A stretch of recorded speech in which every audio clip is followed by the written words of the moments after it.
Days out now from the infamous AI-generated Arizona Cardinals schedule release video. Johnny Venerable, Brack, PHNX, Cardinals and Bo, they were the butt of the national and local media for the better part of 72 hours. How do you think the dust settles for the Cardinals post this infamous video dropping?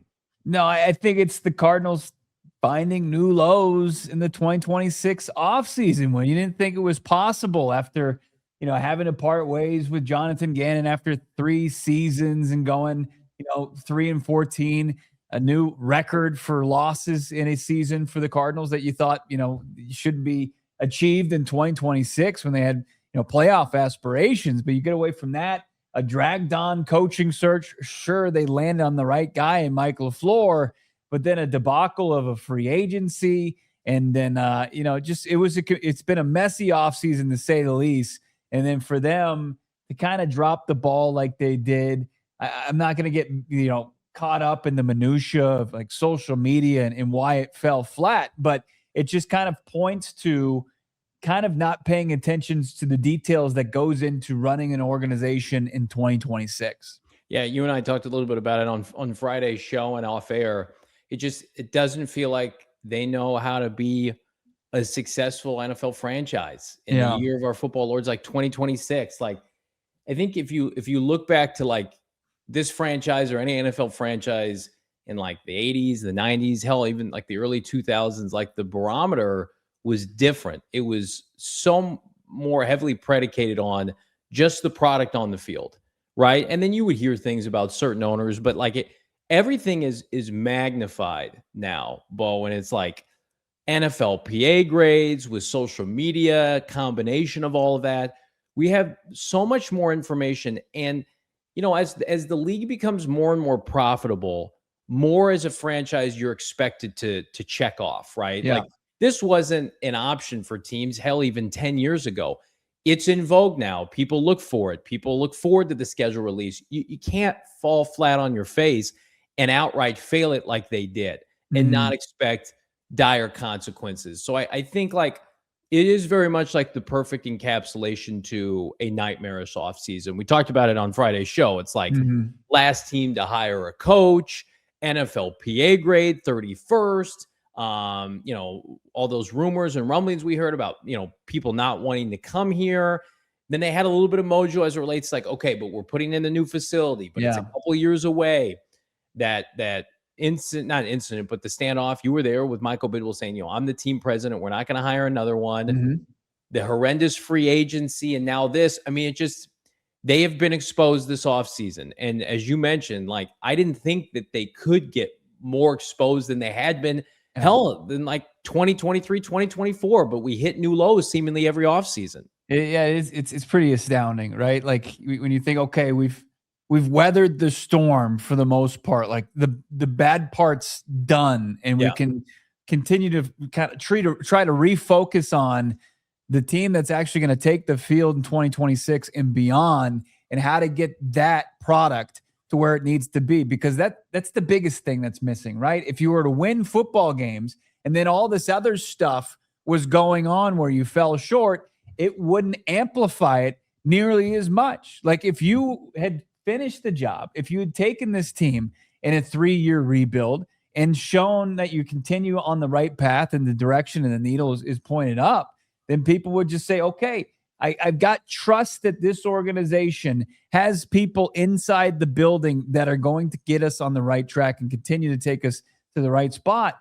But as this silly video happens, and then you just say, LOL, haha, point and look at the Cardinals on social media, just another, put it on the long list of, embarrassing moments, but it harmless, right? And I say that, and I've got this smile as my facade, but behind it, I'm terrified because I know that there's likely a bigger issue here for the team. And it's a bunch of the minutia that you can get lost into, but at the same time, like, this is a team that has to be able to find its way as far as the team goes, the product on the field, and then everything that else goes into being a modern day football team in 2026, playing the entertainment part of this game.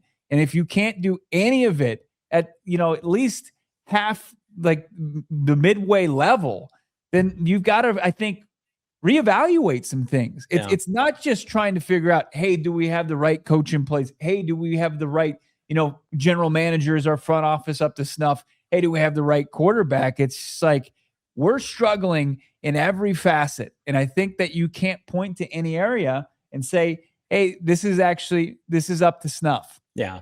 You hit the nail on the head, because there'll be people in the comments, and listen, understand your frustration. Like, Michael Bidwill is not selling the team.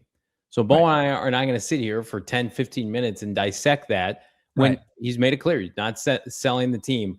So what other ways could you look to improve? I think if you're Michael Bidwill, if we ever had an opportunity to sit with Michael Bidwill and just say, hey, we'll give you our 2 cents, and who are we? But we monitor this stuff on a daily basis. It's just like, you have to get new people involved with this organization, this franchise, and let them do their job.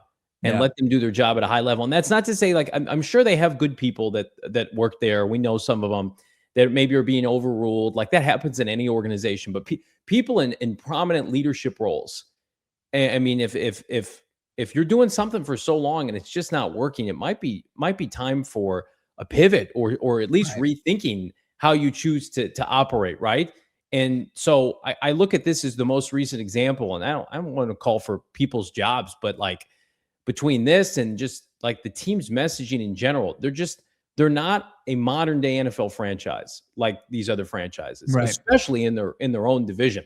Like, the Niners only have to worry about the optics on the field, because they'll check every box off of it. Right. Like, the Minnesota Vikings have never won a Super Bowl, yet they are one of the most relevant, viable franchises where they can, garner a top free agent quarterback and Kyler Murray to come there and sign for $1 million, or they can get Kevin O'Connell, a high-ranking head coaching candidate, come pick them, off the bat. The Cardinals right now, in the pecking order landscape of the NFL, like, they're viewed as the last resort. And it pains me to say that. I don't want that to be the case. Right. But the status quo of what you're doing as a franchise, and we're emphasizing off the field as well, has to be reexamined and outright change, or this kind of stuff's going to continue to happen. And now, Bo, people come to expect it from you, and that's a tough habit to break nationally. It is. It's very hard to break bad habits like that, especially when it's kind of been business as usual since the late 80s. Yeah, maybe even before that. But it's like the Arizona Cardinals have become Dunder Mifflin. They're the office, but it's not. You're not viewing it from the luxury of your couch and laughing along. It's like if you were to actually work for Michael Scott, and it's just like, the things that you find funny actually become quite tragic, and it's really unfortunate. Like, new facilities on the way, right? Great, 2028, late in the game though. It was long overdue. And then you look at maybe like player promotion. Like, there was a quarterback in house that was electric for 7 seasons, and you and I, in 2024, right before his exit, we got really the only like one-on-one interview during his entire tenure. Like, Kyler Murray, like, I think he was a guy that could have had brand name potential, and there's a lot of variables that went into that. But as far as like star promotion, and then also the social media aspect, like, the one thing you can look at from the Thursday schedule release and say, maybe there is hope. I mean, 20 years ago, we were talking about the then San Diego Chargers and the Mannings forcing their way out of that because Arch and the family decided, like, Dean Spano and that ownership group, they didn't want to be involved in that. They weren't serious. Chargers have done it about face. Now, they did kind of, work along with the other team in LA with the Rams and Kroenke, and that helps a lot of that. They made the move. They pivoted. They paid Jim Harbaugh, and they also did this as far as they're probably the number one social team in the league, and they're able to play into that side of the entertainment part of the business that's so big in modern day NFL. It's a good point. And again, like, the 32nd ranked NFLPA grades this year were the Pittsburgh Steelers. Yeah. But the New York Jets, I think, were last or close to it. And they've risen to, I think, top 10, right? Their perception still is shaky with Woody Johnson. Like, Michael Bidwill has a chance to turn this about face, like, instantaneously. Like, and I think that's what you have to hope for as a Cardinal fan happens. Mm-hmm. Is like they reach a breaking point where they're just like, guys, there's just enough is enough. We have to change. I have to change. because otherwise, like, and we talked about it on Friday's show, but Michael Bidwill, when he took over the team, there was a lot of goodwill. The stadium rights and the run with Kurt Warner and the brief lapses of like non-competitive football were not like this. It was like maybe a 5-11 season, 6-10 season. Then you had the Bruce Arians years, right? It's really only been probably the better part of the last 10 years and really the last half decade where the Cardinals have sunk into a place that more mirrors the franchise of the late to early 90s, late 80s, early 90s. Like they're back to that. So they took some steps forward, and now, at least publicly, they have taken huge steps back. And again, they can get back to relevance. They can get back to competitiveness. But I mean, they play in a division that's relentless, that has elite ownership, elite coaching, elite executives. If you don't change now, you will continue to fall further into despair. Like I don't think, like, every time they've hit rock bottom, like, it can get worse. Yeah. Like I think rock bottom next spring would be Arch Manning or a top draft pick saying, I'm not gonna come play there, and having history repeat itself. So it's never too early to pump the brakes on this and make a change. The Cardinals just need to rethink their entire organizational structure of how they deal with people. Yeah. And with, bringing in maybe a voice, in a power position. Yeah. With some fresh eyes, 100%. fresh ideas, but look, I mean, it doesn't have to be, that main, president, what do you call it? Just team label. president. Yeah, exactly. It does. I mean, you don't have to relinquish that, but bring in somebody that at least is going to be able to be a voice of helping you get your team to modern day expectations. Like you can't. The Arizona Cardinals, as we've pointed out many times, is not favored in a single of their 17 games in the 2026 season. Not a single game are they favored to win a football game, according to the odds makers. They are 31 out of 32, as you pointed out, as far as the NFLPA grades. And then as far as, just the social media aspect, they finished 32 out of 32 on what is called, the Super Bowl in that of that department of the league. And it's just like, you can't be bottom of the barrel in every category. Yeah. Well said. I will say this quickly on the team president aspect of it. Like, the Miami Dolphins are bringing in Troy Aikman as an advisor. Same thing with the Las Vegas Raiders. Yeah. It's like those franchises have hit a point where they're like, we're stuck and we need external help.